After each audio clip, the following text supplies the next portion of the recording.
A reading from the Gospel of Mark. Then his mother and his brothers came, and standing outside, they sent to him and called him.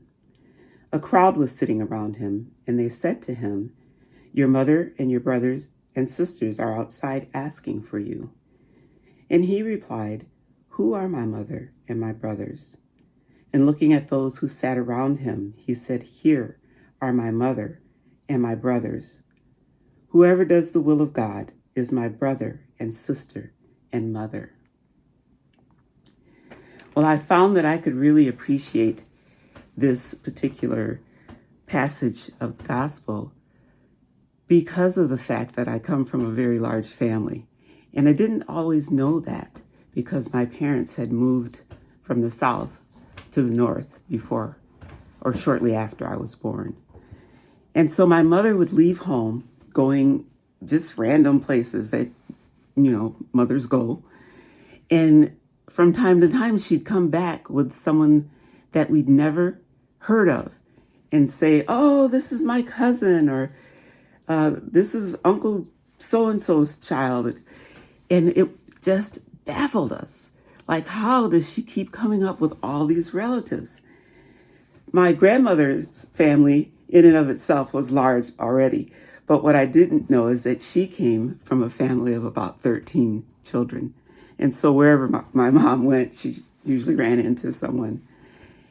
And the reason that I tied that to this is because here in today's gospel, Jesus is giving us a new definition of family, helping us to understand that family isn't just family who are born with shared blood with us, but that family is also those who share in our beliefs in obedience to Christ.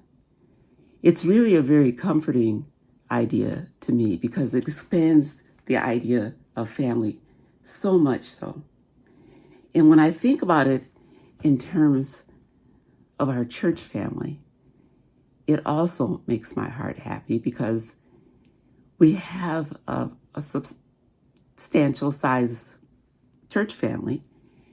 And I know that sometimes it can be intimidating to put yourself out there, push yourself to get to know someone new. I think our tendency is to gravitate towards those that we are already familiar with.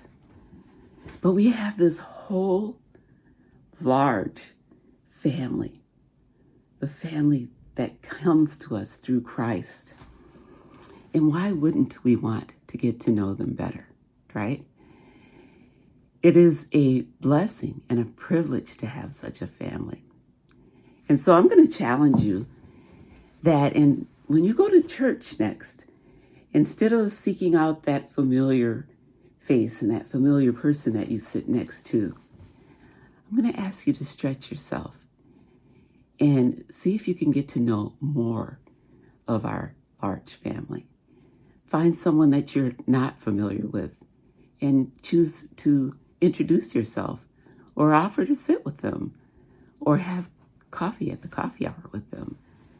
Whatever you can do to take yourself out of your comfort zone and get to know more of this large family that we've been blessed with in the name of Christ.